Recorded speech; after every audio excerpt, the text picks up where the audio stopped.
A paz do Senhor, meus irmãos. É uma alegria estar com vocês aqui nesta noite, para juntos louvarmos o Senhor, para juntos engrandecermos o nome do Senhor e estarmos aí debatendo um assunto importante da nossa caminhada cristã, que diz respeito ao fato de sermos cristãos, praticantes de uma religião monoteísta, que prega o exclusivismo da salvação em Jesus como a única solução para os problemas da humanidade. E até que ponto isso soa como intolerância ao dizer em nenhum outro a salvação, a não ser em Jesus. Nesses tempos de que se prega tanto a tolerância e a diversidade, como a religião cristã, ela pode conviver e não ser considerado como intolerante diante de seus pressupostos e diante da sua... Amém, meu querido. Deus te abençoe.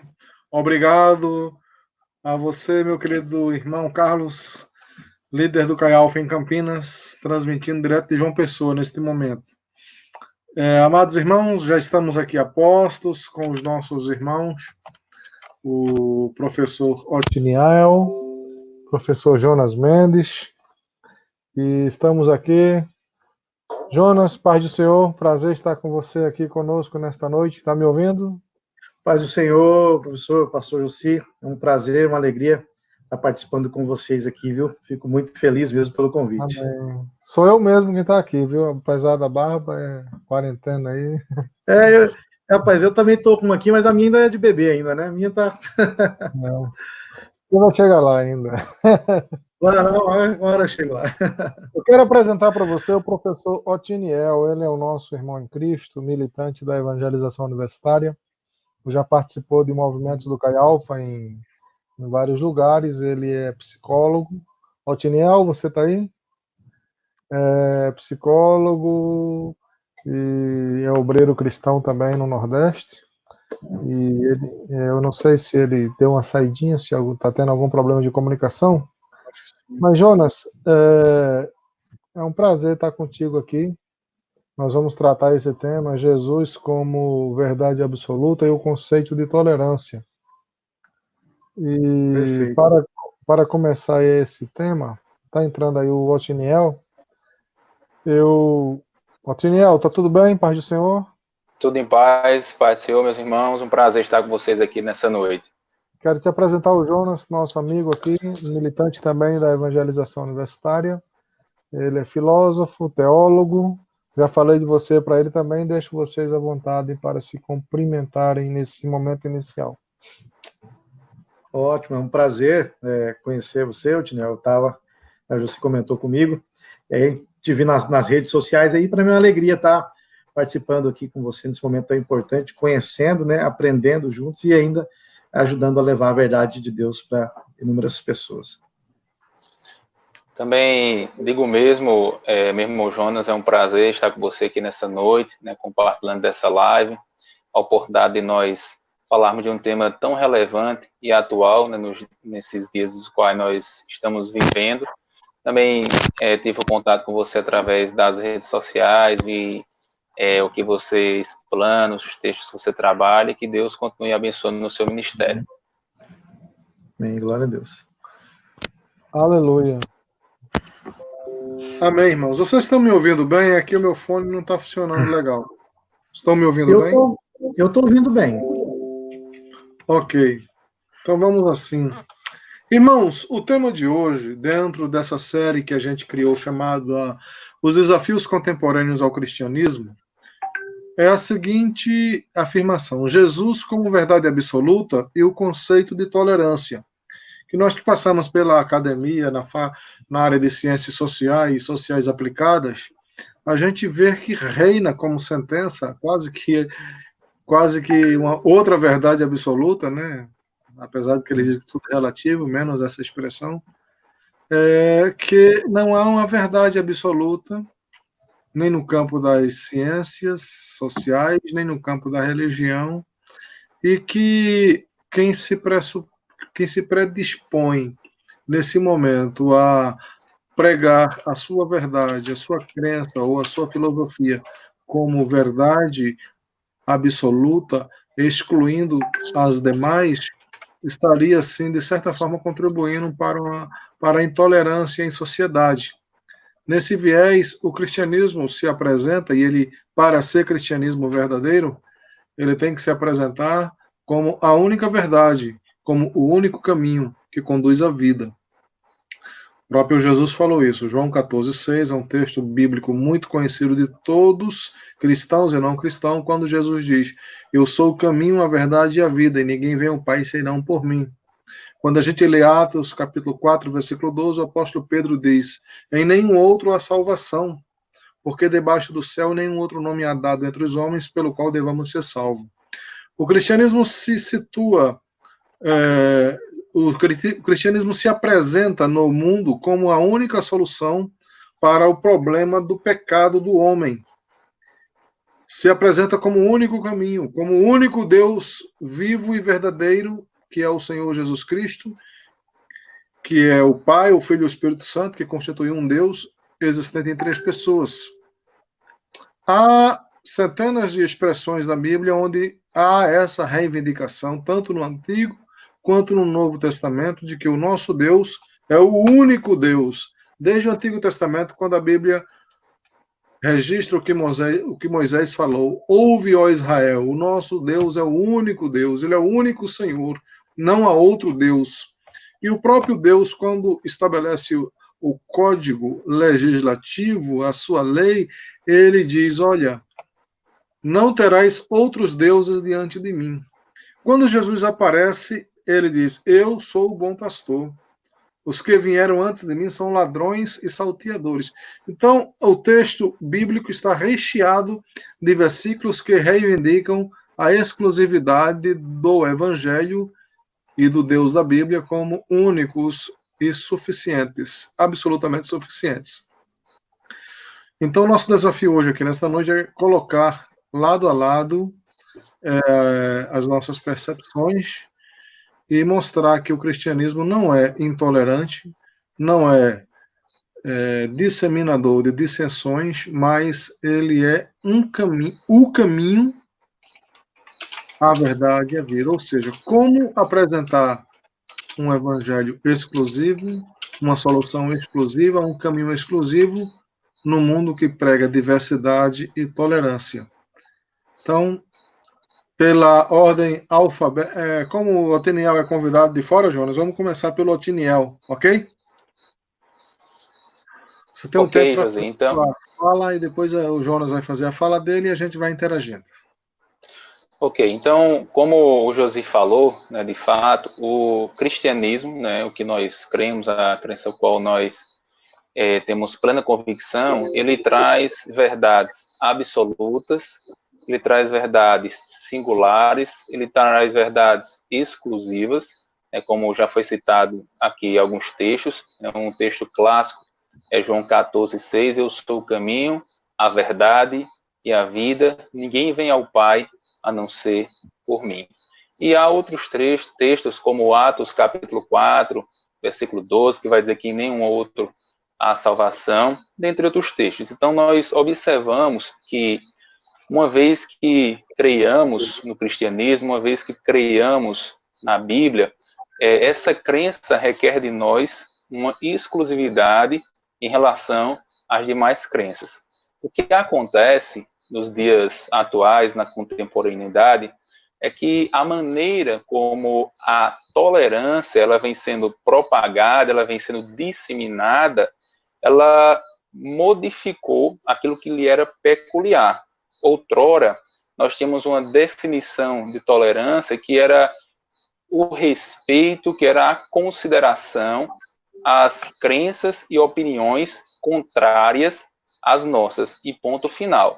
Só que nos dias atuais, com o advento da pós-modernidade, por volta ali da década de 70, 60 do século passado, esse conceito de tolerância ele foi também relativizado. Então, se nós, em um outro momento, tínhamos esse respeito, agora nós passamos a, digamos assim, não apenas respeitar, mas a ter que crer que todas as outras crenças, elas são verdadeiras, né? Então, com essa questão da relativização, é que se constitui um conflito entre o cristianismo e entre esse modo de pensar da pós-modernidade, ou essa cosmovisão, que diz que todas as crenças, opiniões, elas são verdadeiras. Professor Jonas. Perfeito, perfeito. Eu percebo, seguindo essa linha aí muito interessante, né? Percebo que hoje em dia, principalmente a Universidade Federal, onde eu passei ali, eu percebo que, de fato, muitas pessoas estão até dispostas a aceitar que Cristo tem alguma autoridade, estão até dispostas a ouvir falar alguma coisa de Cristo, até acho interessante. Só que uma grande maioria não estão dispostas a reconhecê-lo como sendo, de fato, Deus, e como tendo uma autoridade acima de qualquer outro ser.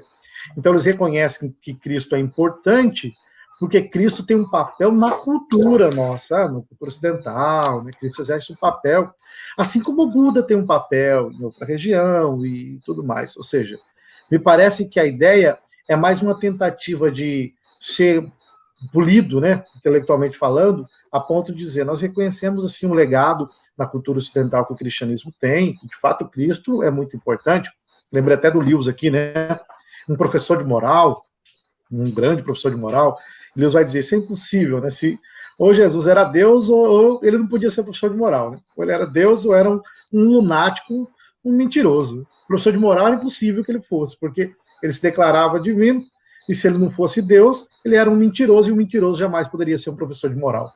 Então, a via mais lógica aí é que, de fato, ele era Deus. Então, eu percebo na atualidade, como já foi falado, que esse conceito de tolerância, que é um conceito falso, né, uma tolerância bem restrita, eles escolhem, né, as coisas às quais eles querem que nós sejamos tolerantes. Esse conceito de tolerância está sendo manipulado atualmente, e se você não segue aquilo que eles estão falando, de alguma maneira eles acham ruim.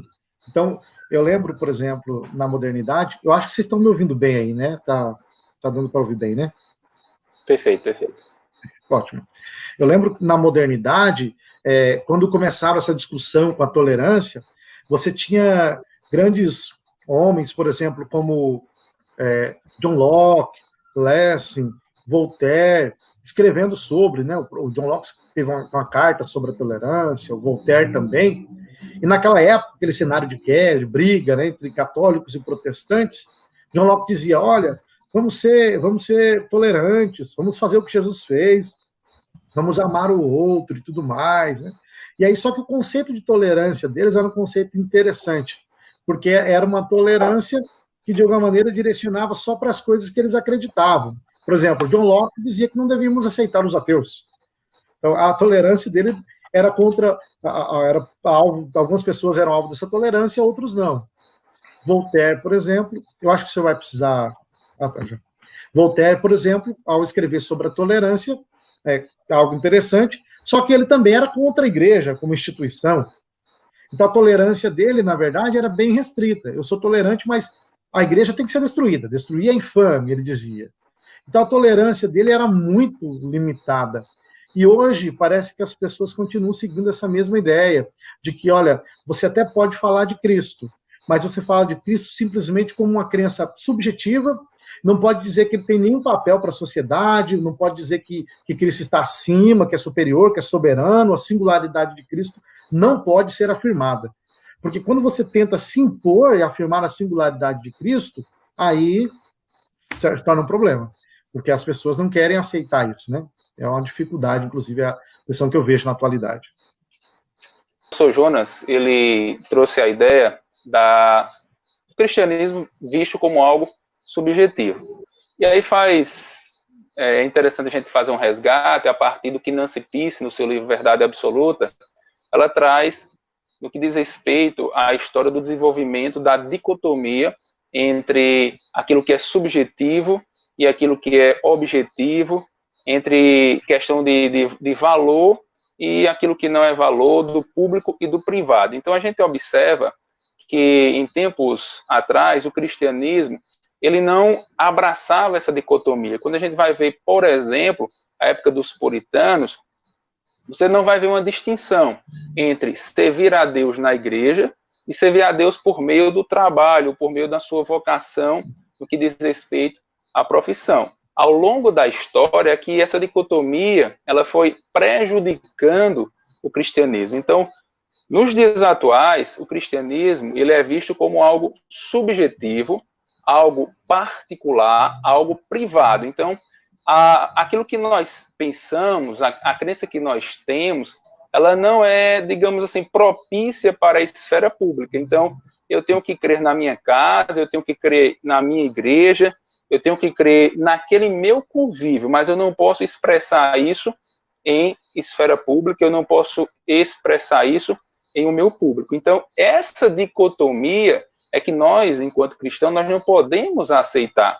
Então, a nossa crença, ela é tanto pública quanto privada, né? Então, essa dicotomia, às vezes, atrapalha, né, no que diz respeito a nós nos expressarmos, a nós proclamarmos o evangelho. Porque, por exemplo, o professor Jonas falou aqui do contexto universitário, quando a gente vai falar alguma coisa nas aulas, na universidade, alguém já diz, não, isso aí é religião, não, isso aí é o que você pensa na sua crença aqui, isso aí não é propício para esse espaço. Só que isso é um ledo engano, e nós não podemos acreditar nesse tipo de discurso, nesse tipo de narrativa, né? O cristianismo, ele é propício, sim, para a esfera pública. Perfeito. Eu estava falando, eu me lembrei de um livro do Terry Eagleton, A Morte de Deus na Cultura. Terry Eagleton não é um cristão, né? Um filósofo, professor de literatura também, e ateu, declaradamente ateu, e neomarxista, né? Embora eles não gostem muito dessa terminologia, mas é uma terminologia que serve ali. E nesse livro, A Morte de Deus na Cultura, ele mostra algo interessante, seguindo essa ideia. Ele fala que a modernidade, né, lidando com a ideia de Nietzsche, da morte de Deus, ele fala que a modernidade, na verdade, ela substituiu Deus, tirou Deus do cenário e colocou outras coisas no lugar. A ciência, a ideia do progresso, né, a ideia da própria política, a razão humana, o humanismo, foram ideologias que acabaram assumindo o lugar de Deus na modernidade, e Deus foi deixado de lado. Por isso que Nietzsche, né, quando diz, olha, matamos Deus, os estudiosos geralmente tendem a dizer que Nietzsche ele vai constatar aquilo que havia acontecido na modernidade, que os modernos haviam descartado Deus. A figura de Deus havia se tornado insignificante, até mesmo para os cristãos da modernidade. Aí evoca a ideia da dicotomia, né? Porque é onde a dicotomia começa a se estabelecer de forma muito intensa, aquilo que já começa lá tem Agostinho, né? Passa por Tomás de Aquino e tudo mais, a Nancy Pierce, Schaeffer trabalha bem essa questão. Na modernidade, é onde eles colocam ideologias no lugar. E o Terry Eagleton ele fala algo interessante. O Terry Eagleton diz, só que na nossa época, quem assumiu o lugar de Deus é a própria cultura, ele diz. Ele fala que a cultura ela assumiu um aspecto divino na nossa época. Então, sabe, é algo muito interessante, porque hoje em dia, eu poderia dizer até mais, né? Eu acho que não só a cultura, mas a diversidade cultural assumiu um aspecto de divindade na nossa época, porque se você ousar, por exemplo, dizer que existem elementos de uma cultura que não são positivos, que devem ser eliminados, nossa, os defensores da diversidade cultural, eles se levantam como se você estivesse matando alguém, sabe?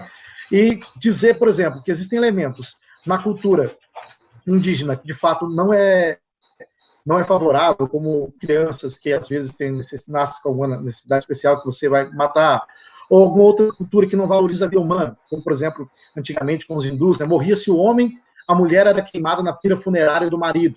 Dizer que esses elementos da cultura são elementos que têm o mesmo valor que elementos de uma cultura que valoriza a vida humana, que preza pelo respeito, isso é algo que nós não conseguimos aceitar, porque o evangelho ele mostra que a própria cultura sofreu com as consequências do pecado. Só que hoje em dia, por causa do conceito de tolerância, então a diversidade cultural ela assume quase que uma figura de divindade para a nossa época, de maneira que se falar alguma coisa para as pessoas acabam, né, se irritando e se enfurecendo, inclusive. É muito interessante isso que o Jonas traz, né, quando ele lança a ideia da divinização da cultura ou da diversidade cultural, né, o que também nós podemos denominar de pluralismo social, né, que é você aceitar todas as perspectivas como verdadeira, né? Então, isso aí é que traz um grande choque com o cristianismo, né? Porque quando o cristianismo ele se apresenta como a verdade absoluta, ele vai conflitar, né, com todas as outras demais visões, com todas as outras demais cosmovisões, seja ela religiosas, né, como o próprio professor já citou algumas religiões, sejam elas filosóficas, sociológicas, psicológicas, né, ou da psicologia de forma geral. Então, vai de encontro, né, a essas verdades. Então, esse conceito de tolerância atual,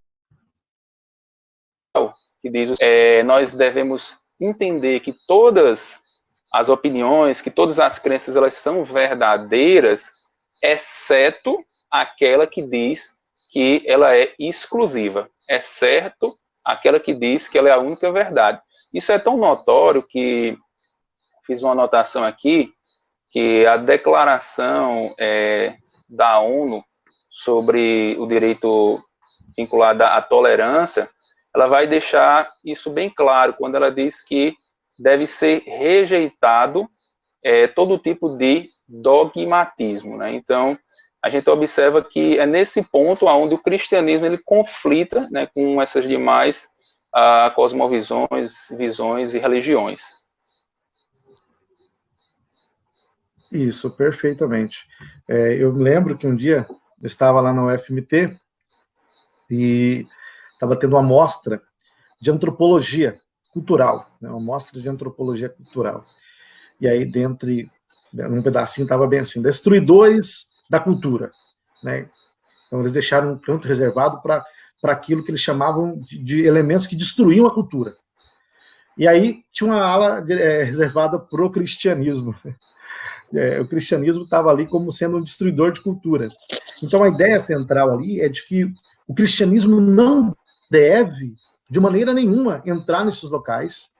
Por quê? Porque quando nós chegamos lá pregando Cristo, a ideia é que estamos destruindo a cultura local, querendo substituir elementos que são importantes para a cultura, que são elementos simbólicos, elementos materiais, como, por exemplo, a própria religião local, que às vezes pode ser até bem panteísta, querendo substituir a religião local pela nossa religião.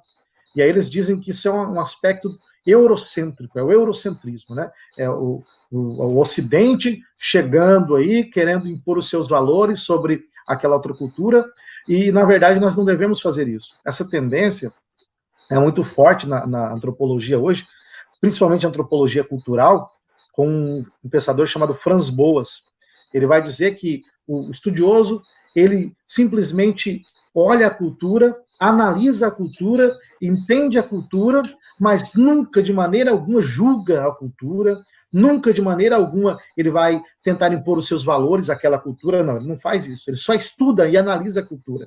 Então, para eles, para esses pensadores estudiosos da atualidade, quando você chega em uma outra região, por exemplo, e prega Cristo, esses estudiosos acreditam que você está tentando destruir a cultura local, o que de fato não é verdade, porque o cristianismo ele não destrói a cultura. Na verdade, vou usar uma expressão aqui, alguns têm algumas objeções, mas eu gosto da expressão, sabe? Até a Nancy Pierce ela usa também a expressão, né? O cristianismo ele redime a cultura, então ele não vai destruir a cultura, ele vai redimir a cultura. O Clifford Geertz, ele diz que a cultura é como se fosse uma teia de significados que o homem tece e a qual o homem está preso. Então, se a cultura é uma teia de significados que nós tecemos, o homem ele é criado dentro dessa cultura e ele segue aquilo que ele aprendeu da cultura. Eu acho que o evangelho, quando ele chega, ele torna o homem consciente dos pressupostos teológicos que movem a cultura. Toda cultura tem uma teologia, né? Seja boa ou ruim, mas toda cultura tem uma teologia por trás ali. Teologias que não são positivas, mas tem uma antropologia também. Quando o cristianismo chega, ele torna o homem consciente dos pressupostos que movem aquela cultura, de maneira que ele pode, de alguma maneira, ressignificar os conceitos que são contrários ao evangelho, eliminar aquilo que é contrário à verdade de Deus, e aquilo que não é, de alguma maneira, tá ótimo. As particularidades daquela cultura são resguardadas, mas não são destruídas. O cristianismo não faz isso, né? Inclusive.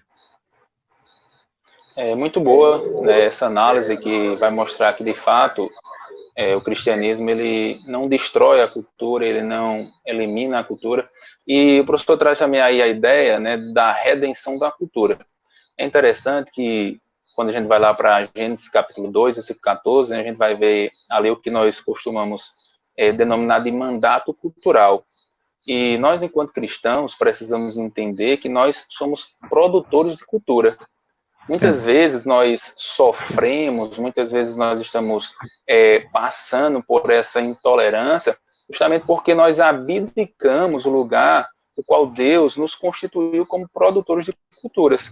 Então, porque às vezes nós temos que ver, né, em plena praça pública, a nossa fé sendo ridicularizada, né, isso sendo transmitido em rede nacional, nós vemos a decadência moral por meio das questões artísticas, por meio do cinema, por meio de tantas e tantas outras coisas. Isso nada mais é do que, digamos assim, uma evidência de que nós, enquanto cristãos, estamos deixando espaços que são propícios para que nós ocupemos, para que outros ocupem. Então, nós não podemos esperar que pessoas que não são redimidas venham produzir uma cultura redimida, né, ou venham produzir uma cultura que glorifique e que exalte a Deus. Então, essa ideia de que o cristianismo ele destrói a cultura é algo equivocado, né, que nós precisamos ter cuidado para que nós não venhamos a cair nessa lábia, para que nós não venhamos crer nisso e deixar de pregarmos a palavra de Deus ou de levarmos o evangelho adiante. Muitas vezes nós nos sentimos até acuados, né, porque se nós expressarmos aquilo que nós cremos, se nós expressarmos a nossa crença, nós somos logo taxados de intolerante, taxados de fundamentalista, taxados de pessoas dogmáticas, né? Então nós precisamos ter base para nós contrariarmos esse tipo de pensamento. Por exemplo, a partir do momento que uma pessoa nos taxa de intolerante, nos taxa de dogmático,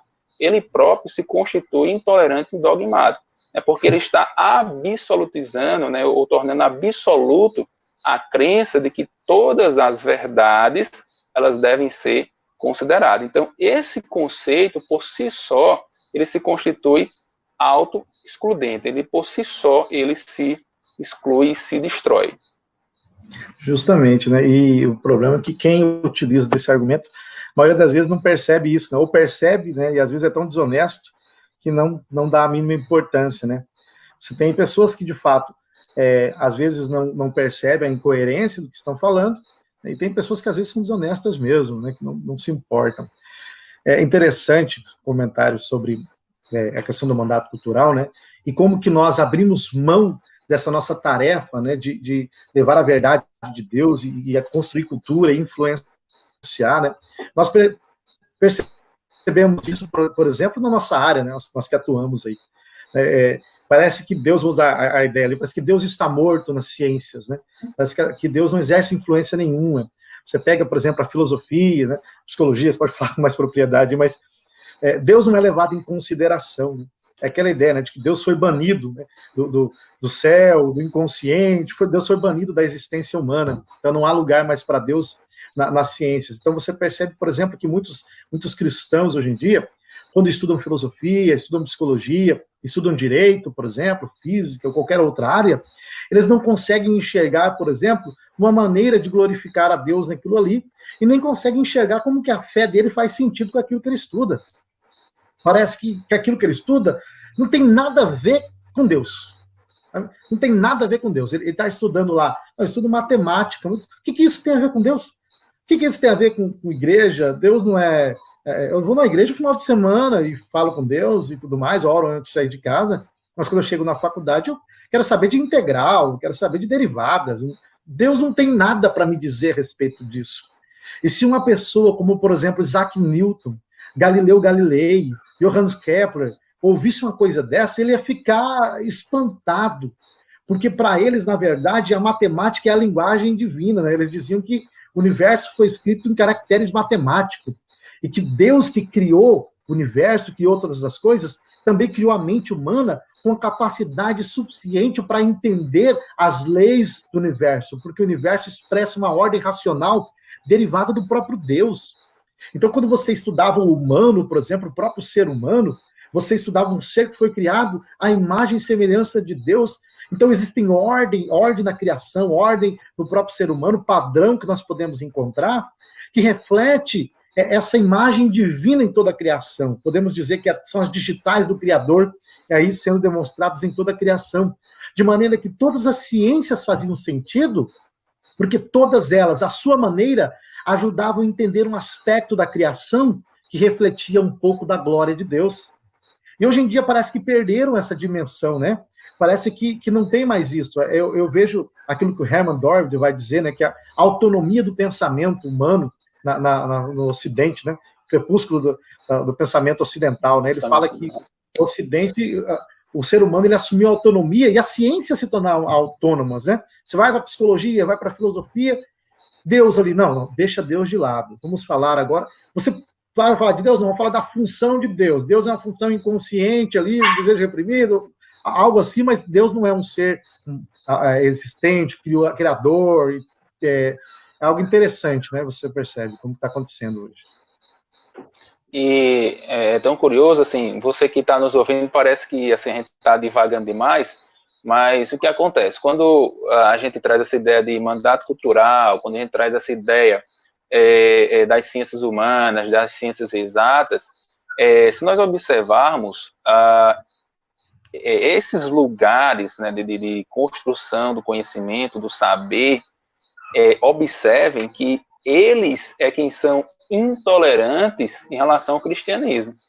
Então, quando nós levamos o pressuposto cristão, quando nós apresentamos as nossas crenças nesses espaços, nós somos rechaçados como pessoas anti-intelectuais, nós somos rechaçados como pessoas que não têm nada a oferecer, porque aquilo que nós cremos é algo subjetivo. Então, esse tipo de postura é que nós precisamos combater, né? O que nós cremos é objetivo e precisa ser levado em consideração em todas as esferas, em todos os campos de saberes, em todo o campo, de forma geral, do conhecimento. Então, Jesus, enquanto verdade absoluta, deve ser algo que nós cremos e algo que nós defendemos, né? Saindo um pouco dessa questão do campo do conhecimento mais acadêmico, né? Entrando um pouco no campo do conhecimento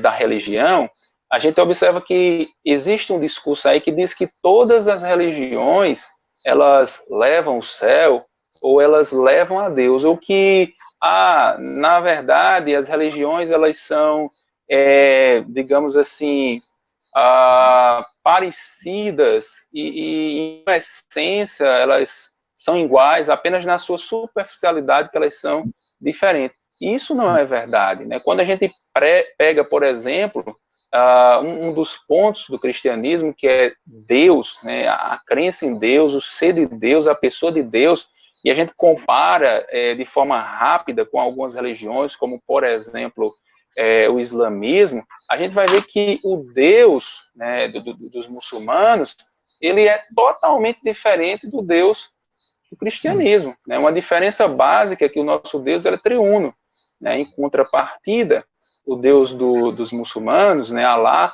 ele não é triuno, né? Ele é apenas uma única divindade, né? Ele é um Deus uno. Quando a gente compara com outras religiões, como o budismo, né, para o budismo, o ser de Deus, a pessoa de Deus é algo irrelevante, né? Quando a gente vê outros tipos de religião, o ponto-chave aqui é que, na verdade, o cristianismo, em sua essência, é distinta de todas as outras religiões. E o fato do cristianismo ele ser singular em detrimento das demais religiões não o torna intolerante, muito pelo contrário. Nós temos conhecimento de que a nossa crença ela é exclusiva, que a nossa crença exige de nós essa exclusividade, né? E nem por isso nós vamos sair por aí desrespeitando as demais religiões, nem por isso nós vamos sair por aí desrespeitando as demais opiniões. Perfeitamente, né? Eu até me lembrei aqui uma história, né, que eu li. Eu não lembro se é o James Sire que conta isso, pode até ser. Ele dizia, né, de um pastor que pregava na sua igreja, e o pastor dizia: venha, pode vir todo mundo, todas as religiões são iguais, todas as religiões têm o mesmo valor, todo caminho leva a Deus e leva a salvação. E ele pregava, né, esse discurso bem ecumênico, né, de uma ideia de que toda religião leva a Deus, todas as religiões são iguais e tudo mais. E aí um dia um jovem foi, né, à sua igreja e ficou meio relutante, o pastor pregando, e o pastor viu que o jovem estava meio relutante. E aí, no final do culto, o pastor foi falar com o jovem e disse: meu jovem, eu vi que você estava um pouco relutante. O que foi? Você, porventura, é de outra religião? O jovem disse sim. O pastor disse: fique tranquilo, todas as religiões são iguais. Todas as religiões têm o seu mesmo valor, todas as religiões falam de um mesmo Deus. Não há diferença, todas as religiões são iguais. Aí o jovem olhou para o pastor e disse: pastor, a minha religião diz que o senhor vai para o inferno. O pastor disse: então é mentira. Né? Essa era a ideia, né? De que só é verdadeira se ela está afirmando aquilo que eu quero. Quando o jovem mostrou que a incompatibilidade clara, existem conceitos que estão contraditórios entre as religiões, você percebe que aí não dava para ele aceitar. Então, esse discurso que as pessoas querem que nós façamos, de fato, às vezes, de tolerância, eles querem que nós cheguemos a abrir mão da singularidade de Cristo. Eles querem que a gente deixe a singularidade de Cristo de lado para poder agradar eles. E, de fato, nós nunca iremos fazer isso, porque o dia que abrimos mão da singularidade de Cristo, nós abrimos mão da fé. Porque a nossa fé está centrada em um Cristo que morreu, ressuscitou, que é o único caminho, a verdade e a vida. E não existe outro caminho para a salvação. Ele é o único caminho. Então, seria um fator um fator central da fé cristã. Só que o que eu percebo hoje em dia são dois movimentos. O primeiro movimento é um movimento mais liberal, um movimento na ala mais liberal, que tende, para poder agradar aos pós-modernos, sabe, até um movimento meio que pós-moderno, né? Para agradar todo mundo, ele acaba suavizando as teses centrais do cristianismo, as crenças basilares da fé cristã, como, por exemplo, a centralidade de Cristo, o processo da singularidade de Cristo na salvação. Eles acabam dando uma relativizada nisso.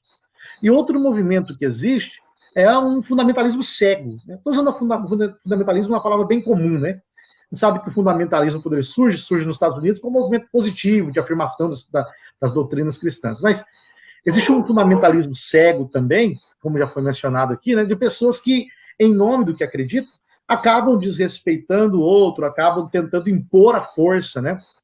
O próprio Agostinho de Hipona, ele acabou tendo uma interpretação, uma época, né, sobre aquela passagem, quando Jesus fala da ceia, né? Sai aos becos e valados e força-os a entrar, Jesus dizia, né, na parábola da ceia. E aí, Agostinho chegou a interpretar que devíamos fazer assim com os infiéis também. Então, parece que hoje algumas pessoas querem fazer isso também, sabe? Não, eu vi um vídeo, por exemplo, de uma mulher, né, o homem, eu acho que era católico, ela estava quebrando a imagem dele, e ele, né, era uma mulher aparentemente evangélica, pelos trajes, tem-se que talvez seja, e aí ela quebrando a imagem daquele homem, e aquele homem bravo, e outra pessoa filmando. Bom, isso não é fé cristã. A fé cristã, ela não se manifesta assim. A fé cristã, ela conhece Cristo, afirma Cristo e defende ele perante todos como o único caminho para a salvação, mas ela não se impõe pela violência, ela não se impõe pela força. Então, nós respeitamos as outras pessoas, apesar de discordar completamente das afirmações, respeitamos, certo? E sabemos que, na verdade, o melhor para eles é Cristo, porque Cristo é a verdade para todo mundo. Cristo não é uma verdade meramente subjetiva, ela é a redenção, né, para todo, ele morreu para todo o mundo, falar um conceito bem, uma expiação aí, limitada aí, né, embora não caia no universalismo. E o José está de volta aí, né? Pai do Senhor, irmão. Amém. Pai do Senhor. A minha esposa estava chegando em casa, aí o carro dela deu um problema num lugar bem esquisito aqui perto e eu tive que sair. Vocês me desculpem, mas já estou de volta. Já socorri e já voltei. Eu queria só colocar um componente, eu não sei se na minha ausência vocês falaram desse aspecto. Nós estamos vivendo tempos difíceis quando a gente observa que a intolerância ela é muito rejeitada em todos os sistemas filosóficos, em todas as instituições acadêmicas e fora delas, na vida civil, na vida prática, nas repartições públicas, em todo lugar. Realmente, a intolerância deve ser rejeitada. Mas ela é extremamente praticada nesses mesmos ambientes quando o objeto da intolerância é o cristianismo. Os tolerantes pregam intolerância contra o cristianismo. Talvez por esse fato do cristianismo ser exclusivo no tocante à única verdade para a salvação do homem. E esse conceito está transcendendo do campo filosófico e do campo religioso para o campo jurídico. E nós estamos vendo aí uma verdadeira caçada, uma verdadeira perseguição a quem tem pensado diferente, associando o cristianismo à extrema-direita. Eu não sei se extrema-direita parece que virou palavrão também. Hoje eu vi uma reportagem no UOL, na Folha, em que eles vinculavam a religião evangélica, em especial o neopentecostalismo,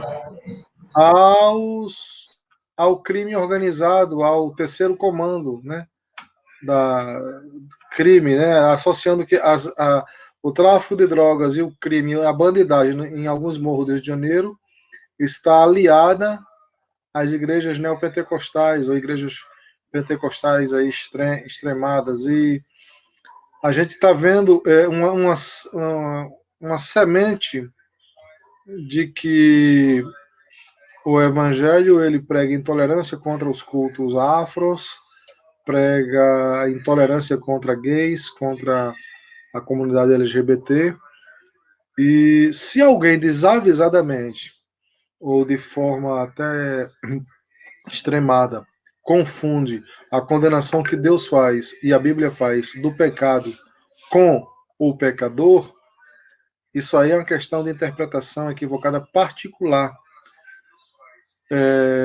Eu queria, antes de pedir a opinião de vocês sobre esses fatos, também colocar que, do ponto de vista espiritual, o Evangelho ele se coloca como o único caminho, e é realmente o único caminho, mas, ao mesmo tempo, ele apresenta um Deus amoroso, um Deus que ama, um Deus que se interessa em que as pessoas venham se tornar seus filhos. Nenhuma religião mostra Deus se tornando pai das pessoas. O Deus que fez todo o universo, todas as estrelas, a lua, o Deus que fez a grandeza do cosmos, do macrocosmos, do microcosmos, esse Deus todo-poderoso, ele se interessar pelo pecador, por um drogado, por um bêbado, por um assassino, por um pária da sociedade, e Deus se interessar por um pobre e miserável ser humano na sua mais vil condição, e Deus dizer, vem cá, eu quero ser seu pai, eu te amo, eu tenho um projeto para a tua vida, eu quero morar dentro do seu coração, eu quero que você faça parte da minha natureza, eu quero que você seja meu herdeiro. Então, como pode uma religião ser intolerante quando ela estende a mão ao mais vil, ao mais desgraçado ser humano? Então, é um conceito para a gente pensar, esse ponto. E o outro é esse aspecto da politização, da perseguição velada que se faz hoje ao pensamento cristão e às práticas cristãs, e até a criminalização do exercício da fé evangélica, em especial da fé evangélica pentecostal. Ok? Quem pode falar primeiro para me socorrer? Só dando continuidade um pouco ao que o Jonas falou, né, para adentrar no ponto que você colocou, José, quando o Jonas estava falando da questão de que o cristianismo ele não é coercivo, né, isso aqui é de suma importância, né. Na verdade, para que o cristianismo ele possa, digamos assim, existir, atuar, é necessário que o conceito de tolerância, né, a modo antiga, ele seja pleno, né, ele possa, de fato, vigorar, né, porque o cristianismo ele é persuasivo, né, ele não é coercitivo, ele é persuasivo. As pessoas passam a imagem de que nós somos pessoas impositivas, que nós enfiamos a nossa crença de goela abaixo nas pessoas, quando na verdade é o contrário que existe, né, e aqui eu entro no ponto que o José trouxe no primeiro, que tentam nos rotular como intolerantes, quando, na verdade, eles é quem são intolerantes. Basta que você veja quando um cristão ele é convidado para exercer, né, um cargo de maior notoriedade pública, seja um ministro, seja um jurista, um juiz ou qualquer outro que seja, se você observar, a primeira coisa que vem não é o seu currículo acadêmico ou as suas qualidades técnicas e profissionais, né? O primeiro ponto que vem é evangélico, e às vezes vem só isso, como se fosse um demérito ser evangélico, e como se ser evangélico ou cristão fosse algo que, digamos assim, trouxesse um prejuízo para o exercício, né, daquela função, o exercício daquele cargo. Então, nós precisamos ficar atento em relação a isso, porque a intolerância em relação a nós, ela está latente, ela está clara, e nós, enquanto cristãos, na minha opinião, nós não podemos ser apenas pessoas que aceitamos isso e cruzamos os braços, né? Nós precisamos nos posicionar, nós precisamos usar aquilo que está ao nosso favor, né? Às vezes nós nos esquecemos disso, mas quando Jesus, né, estava em uma determinada ocasião, ele falou, dai a César o que é de César e dai a Deus o que é de Deus, né? Ali nos é passado que nós, enquanto cristãos, nós temos uma cidadania terrena e nós temos uma cidadania divina, e nós precisamos exercer as duas cidadanias de forma plena, elas não são dicotômicas de forma nenhuma, né? Eu li um livro recente, As Coisas da Terra, do Joy Rigner, e ele vai mostrar como nós podemos glorificar a Deus usando as coisas da terra, né? Como isso é importante e significativo. Então, esse é o primeiro ponto. Não somos nós que somos intolerantes. Eles é quem são intolerantes em relação à nossa pessoa. Perfeito. Eu compartilho plenamente. Inclusive, você percebe, né, quando fala dos ministérios, ou quando um cristão vai exercer qualquer tipo de atividade pública, atividade de fato, com um cargo de confiança, um cargo expressivo, e fala-se que ele é cristão como se isso significasse que a inteligência dele é reduzida, porque é cristão, ele intelectualmente é menos capacitado, sabe? Quando você não é cristão, então a sua intelectualidade é maior, então indica um não cristão, porque ele vai ser muito mais eficaz, a intelectualidade dele é mais desenvolvida. Essa é uma crença bem iluminista, inclusive, né? bem moderna, né? De que aquela ideia do iluminismo, de que vivemos a era da razão, a era das luzes, e os mitos, as ilusões religiosas, elas foram dissipadas. Agora, o homem racional é o homem que utiliza a própria razão para poder viver de acordo com a razão. Ele não tem crenças bobas. O próprio Voltaire, ele falava da teoria das duas verdades. Ele dizia que existe a verdade, que é aquela verdade que só os filósofos esclarecidos podem ter acesso, e aquela verdade de que a religião é mentira, de que Deus não está nem aí para o homem. O Voltaire não era ateu, mas era um deísta, né? Deus é um ser que ninguém que está lá, não está nem aí, Deus só deu corda no relógio e largou. Então, a igreja é mentira, os filósofos intelectuais sabem disso. Só que quando ele ia conversar sobre essas coisas, ele não falava perto dos seus criados, dos empregados da casa. Por quê? Porque ele dizia, os empregados devem continuar acreditando que tudo isso é verdade, porque eles não têm capacidade para aceitar a realidade. Então eles acreditavam que o cristianismo era para as pessoas intelectualmente menos capacitadas, enquanto que a elite intelectual, né, que era aquele grupinho, é quase um grupo, quase um gnosticismo, né? O grupinho reduzido ali, eles têm acesso àquelas verdades absolutas que só eles têm, que nós não, nós estamos enganados, né? E hoje você percebe isso com muita clareza, principalmente no cenário político. Você tem dois grandes problemas aqui. O primeiro é esse que nós destacamos, a respeito da intolerância com os cristãos no cenário político, como se a fé cristã não tivesse nada a dizer a respeito da esfera pública, como se a fé cristã não tivesse nada a dizer a respeito desse mundo, Deus não tem nada a dizer a respeito dessa época que vivemos, então nós não precisamos levar Deus para o debate. E a segunda coisa que eu percebo, também são um grupo de cristãos que, muitas vezes, despreparados, que não têm um pingo de conhecimento da fé cristã de fato, querem se enveredar nesses campos, sem, de fato, ter uma bagagem, um conhecimento, uma preparação, e chegam lá e acabam envergonhando, né, a fé cristã, e envergonhando até mesmo a gente aí, né, envergonhando os cristãos e a fé cristã, e aí eles absolutizam aquilo como se todos os cristãos fossem assim, inclusive. Né? Como se todos os cristãos fossem assim. Então você tem, o olhar sempre está centrado na gente, né? Eu até costumo dizer que você tem cristãos aí fazendo coisas boas o tempo todo, inúmeros cristãos fazendo coisas boas, ajudando pessoas, mas ninguém fala nada. Mas quando alguém, né, se utiliza do nome aí de cristão e faz uma coisa ruim, aí a mídia cai em cima, né? Como se essa fosse a própria essência da fé cristã. E sobre o que Josi comentou também, né, sobre essa questão de Deus, é algo interessante, de fato, né, você olha, por exemplo, para o islamismo, como já foi mencionado aqui no Tinel, de forma muito bem explicada, inclusive, você olha para o islamismo, você não enxerga um Deus de amor ali, você não enxerga um Deus que ama o ser humano a ponto de se entregar, de morrer, né, é algo absurdo, por isso que até os gregos achavam isso um absurdo, inclusive, né? Os gregos falavam, como assim, isso é uma loucura.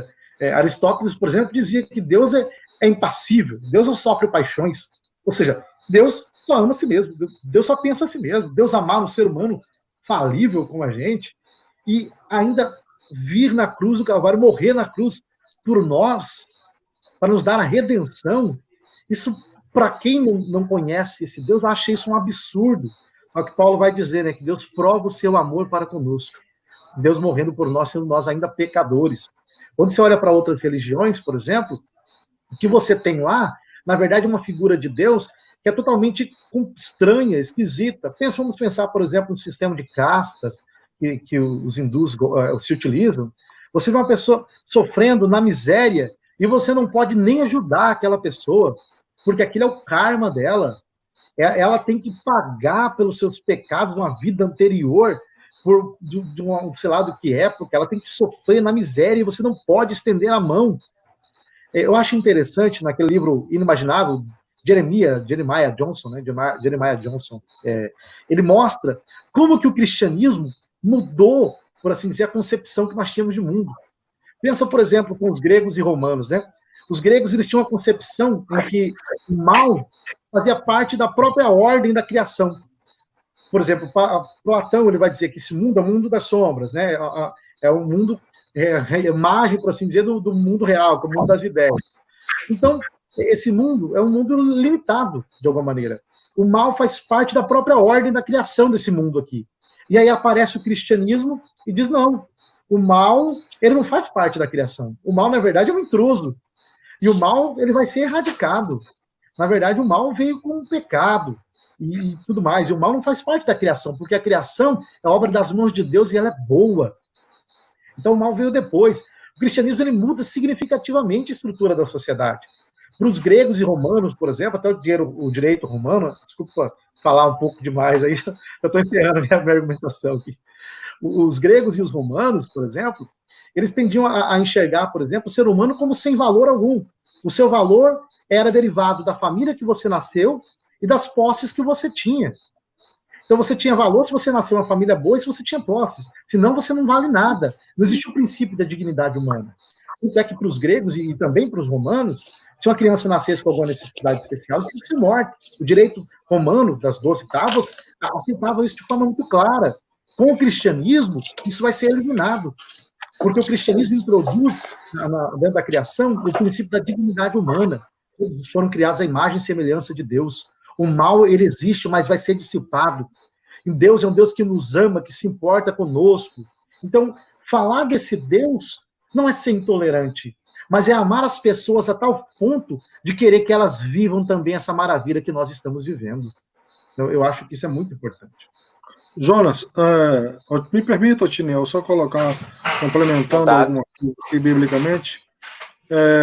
O Evangelho, ele não diz assim, morte aos infiéis. Ele diz, ama o teu inimigo, né? Perfeito. Se tu tiver fome, dá-lhe de comer. Deus tinha tudo para ser intolerante com a raça humana, mas ele não é, ele é amoroso. Ele quer ser pai, né? Eu queria aproveitar o que vocês falaram até agora, porque alguns irmãos estão pedindo aí no YouTube, eles estão se manifestando, sobre livros para a gente indicar. Eu indiquei o livro do Timothy Keller, A Fé na Era do Ceticismo, vocês conhecem, né? É um livro que trata especificamente desse tema que a gente está tratando hoje também. Timothy Keller, A Fé na Era do Ceticismo. É da editora Vida Nova. Outro é A Racionalidade da Fé Cristã, do Dr. Moran, J.P. Moran, que escreveu aquele livro em parceria com William Craig, Filosofia e Cosmovisão Cristã. Isso.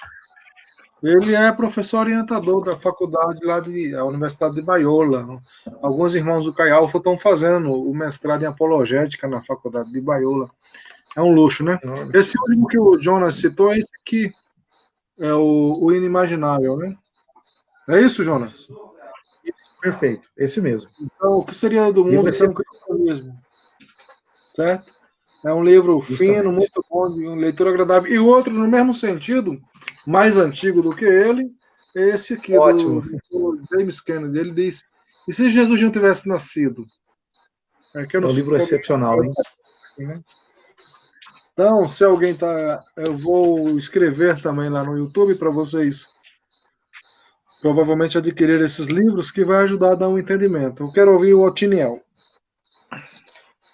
Aproveitando aí, né, a dica de livro, a primeira dica que o Josi deu, Fé na Era do Ceticismo, de Timothy Keller, é um livro que vai ser um complemento a ele, é Deus na Era Secular, né? Nesse livro aqui, ele vai mostrar que, ao contrário do que muitos dizem, né, que a religião está desaparecendo, ele vai mostrar que não, a religião ela não está desaparecendo, ela está com toda força, com todo o vigor, né, e ele vai aqui também mostrar elementos em que a religião ela é superior ao secularismo, né, e por fim vai mostrar que o cristianismo ele é a religião superior, vou reformular, né, é a religião, digamos, que tem um pensamento exclusivo em relação às demais religião. Um livro que vale muito a pena, né, e vai mostrar como o cristianismo ele atua nessa era secular, né, a era secular é a era que desconsidera as questões sobrenaturais, as questões do eterno. Outro livro também é Verdade Absoluta, do Nancy Pearcey, né, que a gente já citou aqui, um livro que é referência, né, para quem quer estudar a cosmovisão, para quem quer estudar o desenvolvimento do pensamento cristão, o desenvolvimento do pensamento em relação às questões voltadas à sociedade de forma geral. Outro livro também é o Cristianismo segundo a Bíblia, a religião cultural e a verdade bíblica, né? Isso aqui é como se fosse uma introdução à teologia sistemática, mas a forma como ele apresenta, ele aborda é excepcional. Foi um dos primeiros livros que eu li, né, e que me ajudou muito a entender mais sobre o cristianismo. Um outro livro é O Universo ao Lado, né, de James Suárez. Isso aqui também é um clássico da cosmovisão. O James Suárez, na minha opinião, ele tem um dos melhores conceitos acerca da cosmovisão, e aqui ele vai abordar várias cosmovisões, como, por exemplo, marxismo, socialismo, niilismo, existencialismo, o islamismo, dentre outras cosmovisões. E, por fim, o livro Inteligência Humilhada, do Jonas Madureira. Então, todos esses títulos, eles vão ali oferecer, né, um bom embasamento para você a lidar, né, com os desafios da contemporaneidade.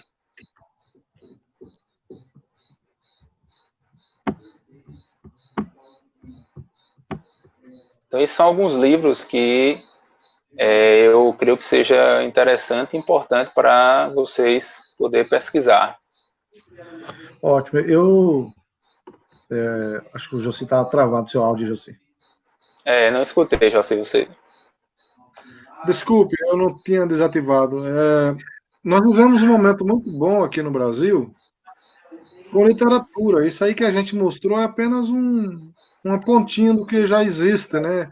A gente vive um momento de muitos ataques à fé, mas ao mesmo tempo a gente vive um momento onde há muita e abundante literatura sobre cosmovisão, sobre filosofia cristã, literatura apologética. Esses escritores aí, o James Sire, o Moore, o William Lane Craig, o Timothy Keller, eles têm abundante livros já traduzidos para o português, né? Então, os estudantes cristãos hoje têm uma ferramenta que talvez há 20 anos eles não tinham. Eu acho que há 20 anos atrás a gente tinha 10% do que temos hoje em termos de apologética, em termos de defesa da fé. Eu digo isso porque há mais de 20 anos que eu já estou militando nesse meio, e eu tenho alguns livros de mais de 20 anos atrás também, né? Mas hoje a gente tem bem mais. E a cada dia a gente pode estar mostrando algumas dicas de livro. Jonas. Eu tenho aqui, eu ia fazer algumas indicações que vocês já fizeram, então, né, me pouparam aí delas. Esse daqui, ó, Albert Muller, Deus Não Está em Silêncio, é um livro excepcional, pregando em um mundo pós-moderno. É um livrinho fino, não chega a ter nem 200 páginas, tem 180 páginas, mais ou menos. Antes de falar sobre o cristianismo, como comunicar a fé em tempo pós-moderno, ele faz uma introdução do que seria esse tempo, certo? Então, de forma muito clara, é um livro excepcional. Do mesmo autor, Albert Muller, O Desaparecimento de Deus. Esse livro é excepcional. Sabe? Eu vou dizer que são excepcionais todos que eu estou citando aqui, porque eu acho que realmente são excepcionais mesmo. Muito bom.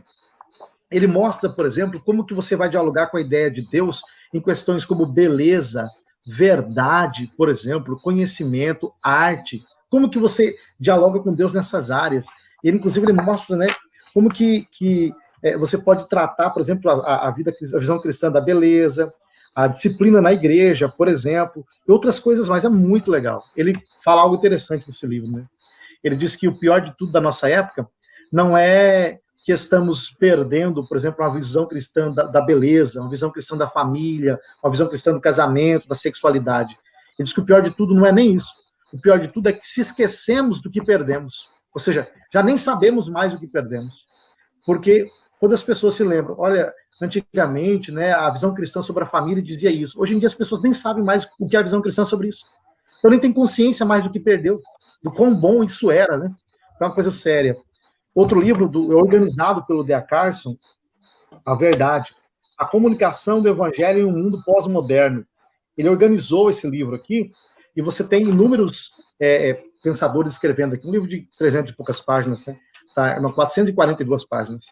É um livro muito bom também, A Verdade, organizado pelo D.A. Carson, excepcional para quem quer conhecer um pouco mais de tempo. E o último, para fazer consonância aí com o Timothy Keller, né? Deus, a fé na era secular e o Deus na era secular, e a fé secular, a fé dos tempos seculares, né? Tem esse livro aqui, ó, do Charles Taylor, Uma Era Secular, que é o fundamento do Keller. Ele ama esse livro aqui, né? Ele ama esse livro aqui. O Charles Taylor é católico, né? Até onde eu sei, ele é um católico. E esse livro aqui é muito bom mesmo. É só difícil para ler, porque tem 930 páginas e a letra é pequena demais. É difícil de achar, viu? E difícil de achar, rapaz. E é caro também. Mas, olha, mas vale a pena, viu? Vale a pena. A minha indicação aí.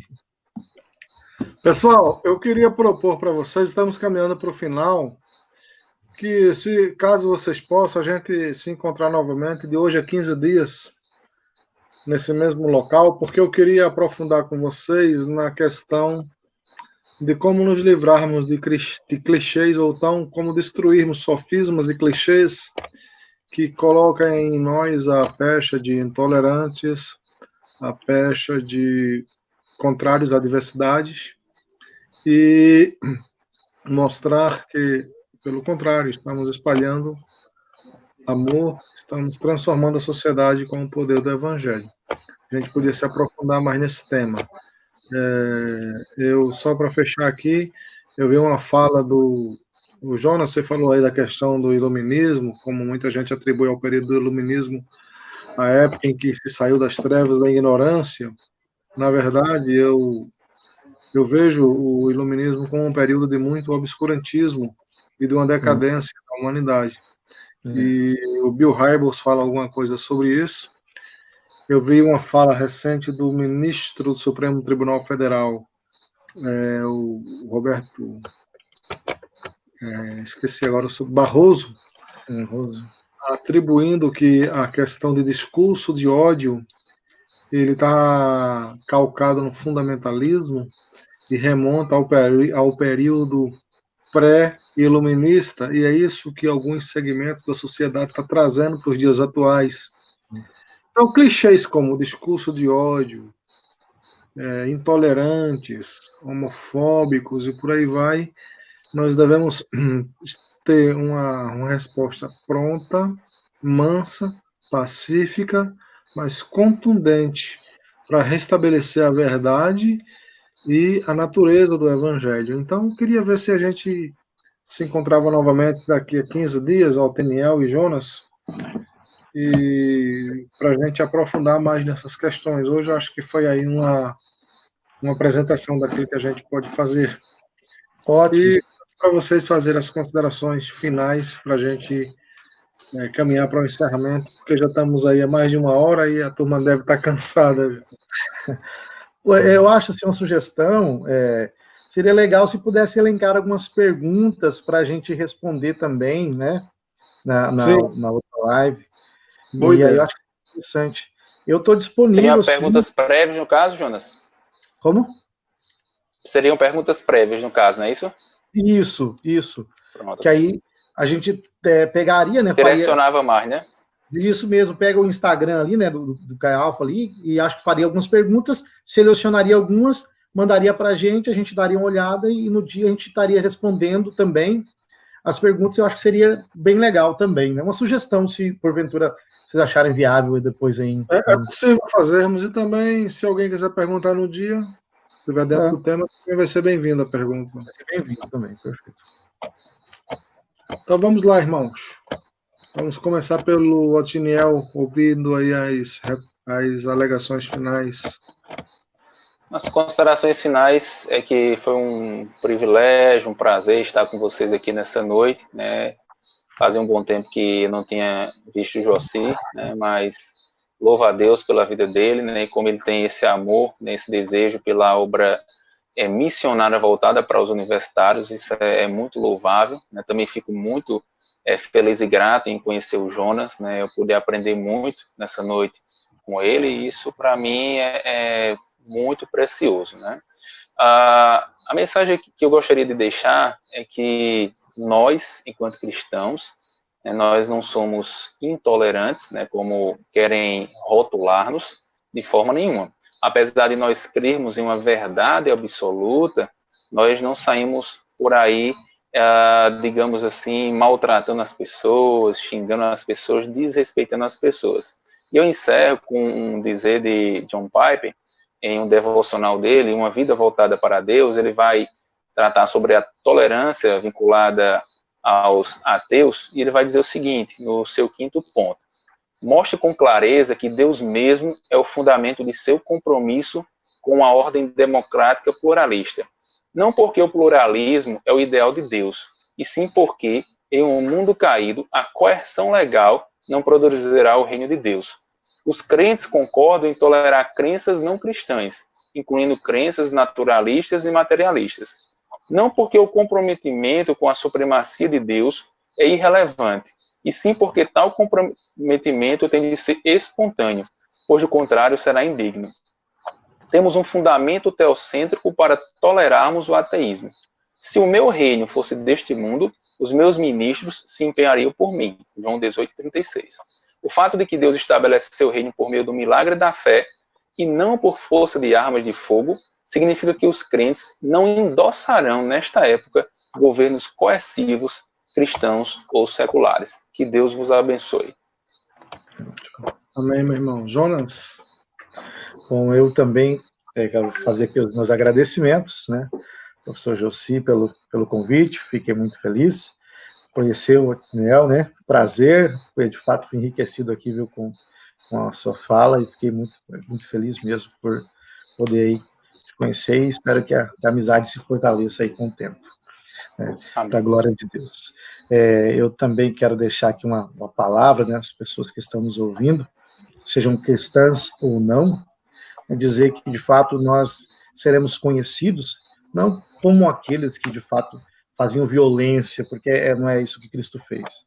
Se tem uma verdade, John Locke, ele diz uma coisa verdadeira, sabe? Ele olhando para o Evangelho, John Locke disse, olha, nós temos que imitar a Cristo. Cristo não mandou você perseguir os inimigos, mas mandou você amar. E ele dizia que seríamos conhecidos justamente pelo amor, né? Amar aqueles que nos perseguem, aqueles que nos maltratam. Então, nós fazemos isso. O amor cristão tem sido deturpado na atualidade, né? Hoje em dia, quando fala de amor cristão, as pessoas pensam que é um amor hollywoodiano. Não é exatamente isso que é o amor cristão. Mas isso é para uma outra live aí, né? Outra oportunidade. Mas demonstrar, de fato, a nossa fé, mostrando o quanto nós temos esse amor de Deus derramado em nossos corações e o quanto nós queremos que as pessoas também conheçam esse amor. Quando nós falamos de Cristo, nós não estamos falando de Cristo porque queremos mostrar para as pessoas que nós somos melhor do que elas e, olha, eu tenho algo melhor, eu sou melhor do que... Não, é porque nós sabemos que Cristo é a melhor coisa que um ser humano pode ter. Então, quando você tem acontece uma coisa muito boa na sua vida, você quer compartilhar com seus amigos, você quer compartilhar com todo mundo. E Cristo é um salvador, aquele que redime o ser humano, aquele que dá sentido à nossa existência. Então, nós falamos de Cristo não porque queremos destruir outras culturas, não porque queremos destruir outros sistemas de crença, mas porque queremos que todos sejam livres, porque estão escravizados, e que sejam livres em Cristo Jesus, e libertos em Cristo, e encontram a alegria e felicidade que só pode vir dele. Então, na verdade, nós fazemos isso porque sabemos que o ser humano só pode se realizar de fato em Cristo, como Agostinho dizia, né, nas confissões, Senhor, criaste-nos para ti, e nosso coração não estará em paz enquanto não descansar em ti. Então, nós sabemos que o ser humano ele tem essa necessidade de Deus, e por isso nós falamos de Cristo. Não porque queremos, de fato, ofender os outros, mas porque queremos que ele experimente o amor que nós também experimentamos. Amém, meu irmão. Quero agradecer a vocês dois, ao Jonas e ao Otiniel. Um prazer rever você também, Otiniel, há muito tempo. Espero caminharmos juntos. Vamos aí. Vocês ainda são muito jovens, eu nem tanto, e a gente pode estar semeando para as próximas gerações, porque o tempo exige uma mobilização de todos os cristãos para que a gente possa alcançar e salvar as gerações vindouras.